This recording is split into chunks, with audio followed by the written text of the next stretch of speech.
Hey there, Steven Hale here with the Nashville Banner. I'm joined today by my colleague Lillian Avedian, who is our education reporter and is here to chat about what she's been doing this week.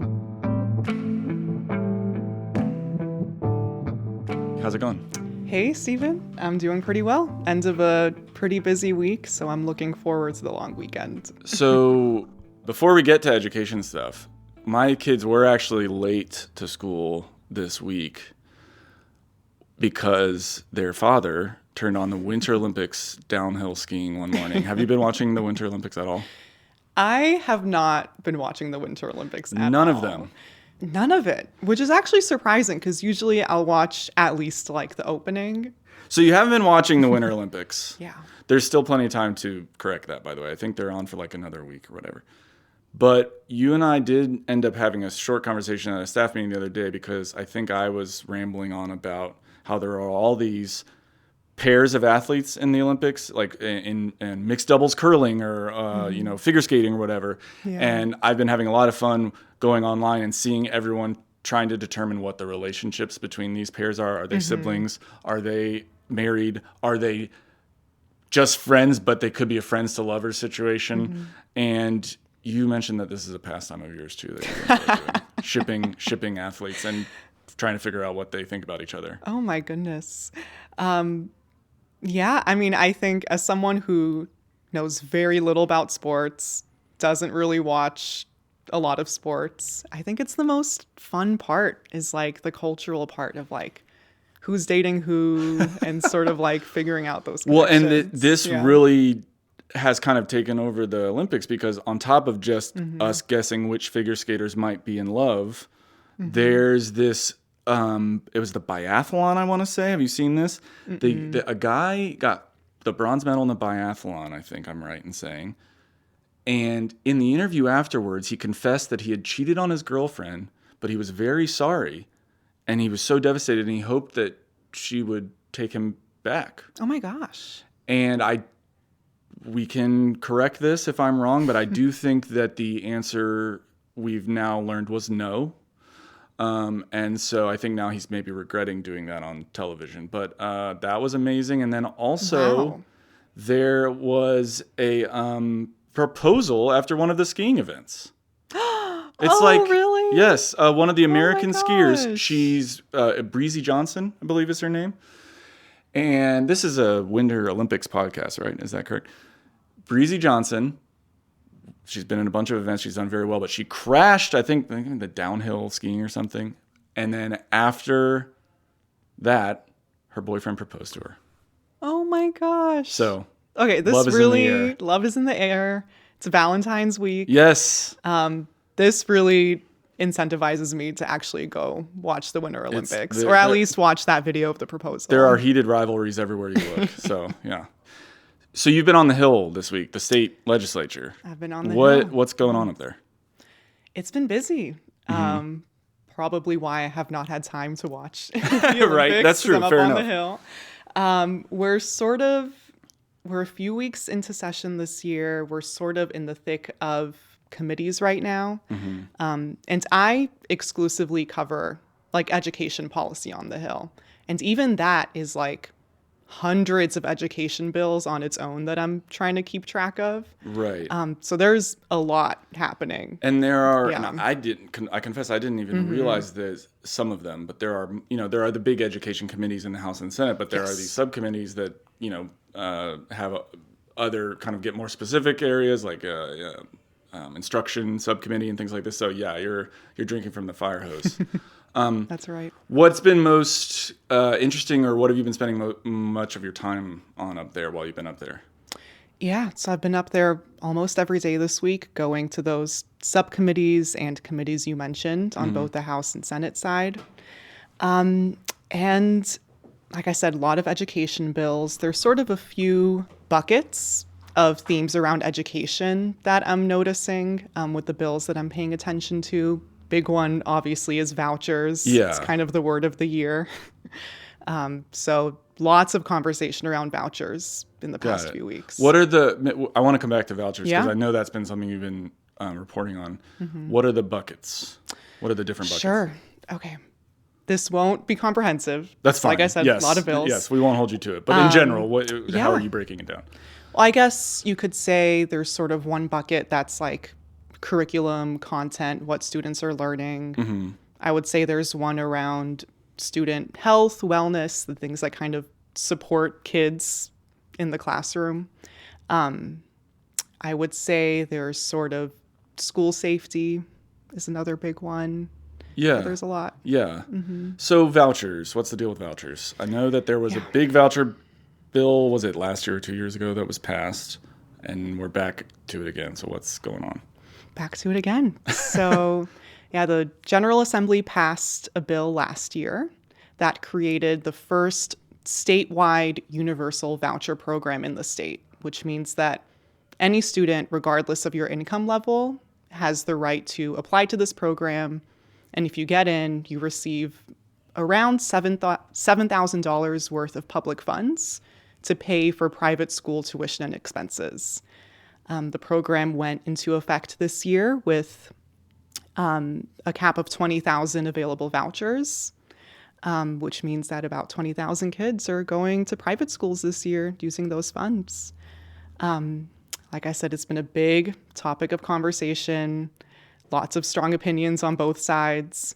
But we entered this year with the Governor Bill Lee, requesting a pretty dramatic expansion to this program for next year. So that's kind of what expansion we're in terms of now. How many students can apply for it? Yes, so he wants to double the number of seats, which I said currently is 20,000. Okay. So it would be 40,000 next year. And basically that would also double the price tag. He wants to invest an additional $155 million into this program. Do we have a sense of how the first year of that went? I know there are probably a lot of different ways one could measure that, but I mean, what have you heard or what have you seen about that? It is a very good question. And I think the answer is that we don't. And I think that's part of some of the criticism you see from some educators and advocates with the push toward expansion is that we don't know a lot yet. First of all, because we're only a year in, we don't really have information on whether students who are now using the vouchers are doing better academically, right? We don't have test scores. We don't know what their academic outcomes are. And we actually did a report on this a few months ago, me and my colleague, Sarah Grace Taylor, our colleague. Yes. Showing that it's going to be really hard to sort of compare test scores and academic outcomes among private schools receiving vouchers because they're not using the same standardized testing. Right. But sort of by definition, they're not the public school system, so they're not always using the same curriculum, same testing standards, all that kind of stuff. Right. And am I right in understanding that there's also, because in theory, one of the arguments you hear for vouchers is people will say this is a way that we can give families money if their kid's at a poor performing public school. It's not going well for them. We give them some money, the money that we are spending to teach them at that school, basically, more or less, and then that will pay for them to go to a better school, a private school. But my understanding is that in a lot of cases, what you end up with is students who already weren't going to some public school, getting these vouchers and going to a private school. So it's not actually happening the way it often is sketched out. Is that true in a lot of cases? Yeah. So what I'll say, first of all, the argument for vouchers is school choice, right? That we're expanding choice and opportunity for kids, regardless of their zip code, to have access to high quality education and an education that parents see as the best fit for their kids. Right. So you don't just have to go to the school that you're zoned for down the street, depending on what the circumstances are. Right. Exactly. You have expanded options you can choose from. And if that's an economic barrier for you, now you have state support to do it. In terms of who is actually getting the vouchers, we talked before about sort of the limits on the information we have on how the program's going. And that's another major one, right? The state is not currently tracking how many of these vouchers are going to students who were previously already enrolled in a private school. So that is information we don't have. So we do not know, is this program meaningfully expanding access for students from economically disadvantaged backgrounds? And that was another big topic of conversation at the Hill this week. Are there other voucher, you said it's been a big topic of conversation. Before we move on, are there other voucher-related bills up there other than the expansion? Yes, definitely. So there was one bill this week introduced by Representative McKenzie and Senator Yarbrough, both Democrats, and it was raised in one of the House Education Committees. And this bill would have essentially required the state to do what I was just saying, right? It would require... Tracking the students, yes, or who they're getting, yeah. Exactly. And it would require the Office of Research and Education Accountability to gather that data on how many students were previously enrolled in a public school before entering the voucher program, and annually report that information to the General Assembly. And perhaps unsurprisingly, that bill did not pass through the committee, so they voted it down. Now that, I guess, why do you say unsurprisingly? Because it was, I guess that seems like an important thing to track. Yeah, I guess I would say that it seems like there's sort of resistance to asking the state to collect this information. One legislator argued that it was a privacy concern to ask families to disclose this information. Of course, you can agree with that or not. But there has been resistance, I would say, from the department to sort of disclosing this information. Got it, yeah. Yeah. And yeah, that seems like that will obviously make it difficult to have some of these discussions a year, 2 years, 5 years from now about how the program is going. Yeah. I know there's been some other bills that you've been watching at the legislature, and I will just say, over the years I've written about different things at the legislature in different areas. There's some more substantive, serious stuff like the vouchers. Then there's also some other stuff that can get a little,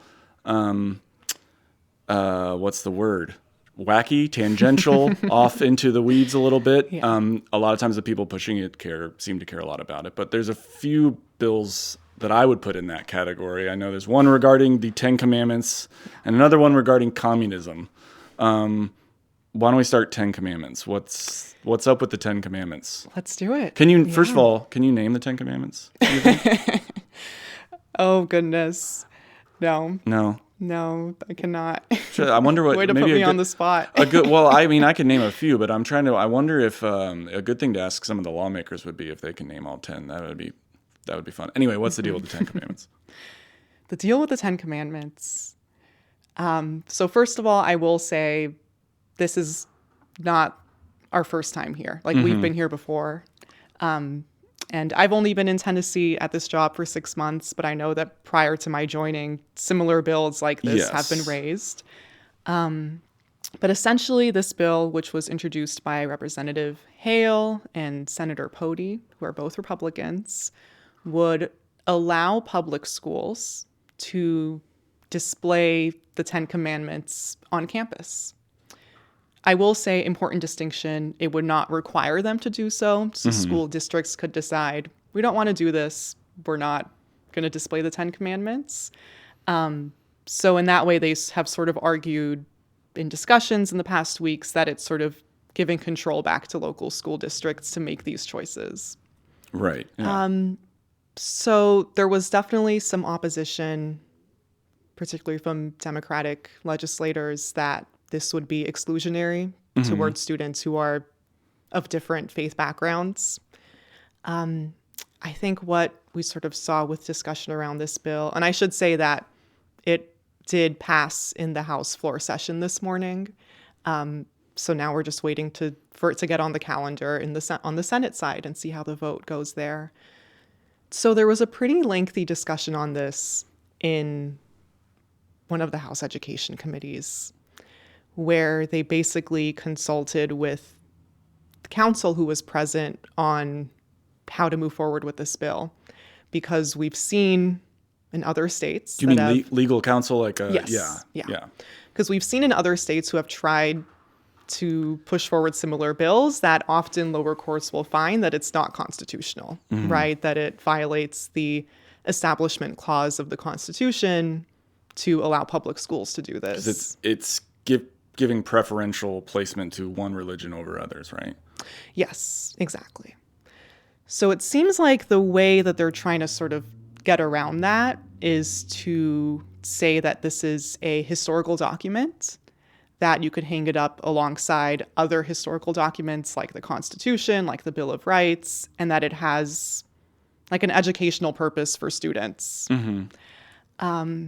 It seems like lawmakers are sort of gearing up for the inevitable legal battle that would come out of this.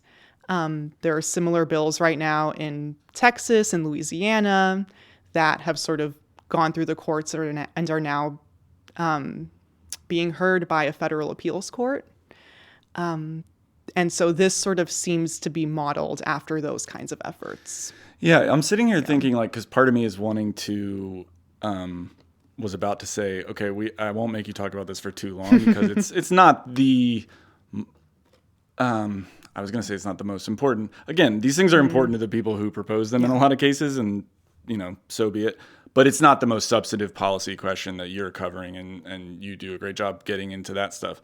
At the same time, these things are interesting to me, just not as an education reporter, someone who like observes it, and now that I have kids going to school, because you can see how so many adults, everyone's concerned about what the kids are learning or what's happening at the kids' school for good reason, and it's like so many arguments about everything else end up in these education battles because it seems like we sort of fight a lot of things out through what we're going to tell our kids about them.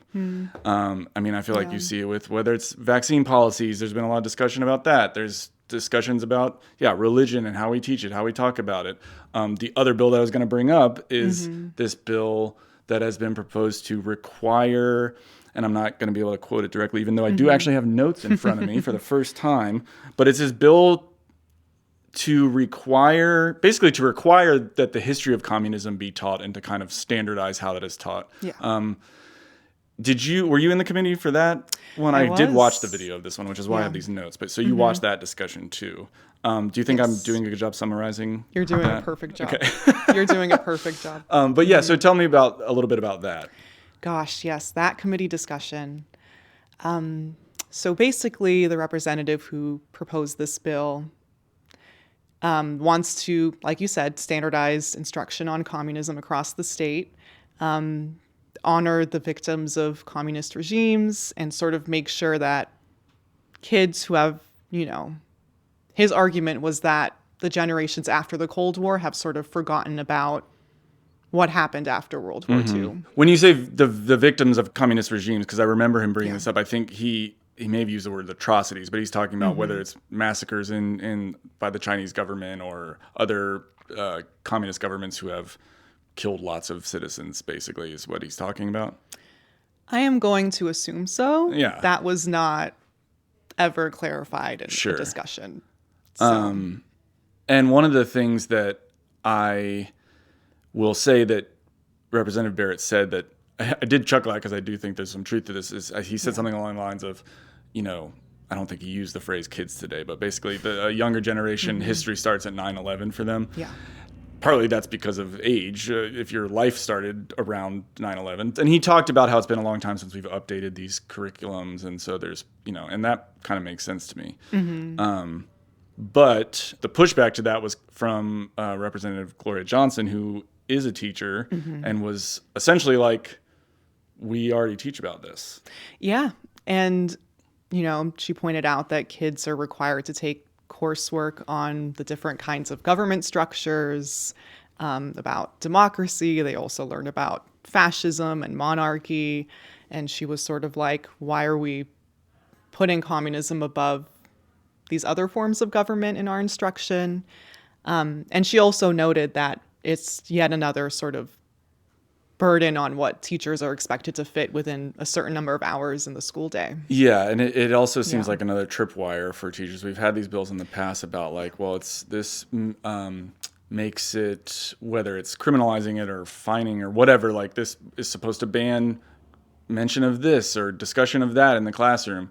And now you have this topic that you're saying and he even said at some point during the committee that he does want them to do comparative analysis and learn about communism compared to other forms of government, but that he thought communism should get special attention because it's been the biggest sort of threat and the most common, dictatorial, the most common sort of system of dictatorial regimes. I mean, I did find myself wondering if he envisions this curriculum including atrocities carried out in the fight against communism. Like I don't know how much the kids are learning about Vietnam and Cambodia and whatever else, but I would be interested to know. I know that I don't, it's funny, it caused me to try to remember what I learned about all this, and mostly I've forgotten it just because it was a long time ago.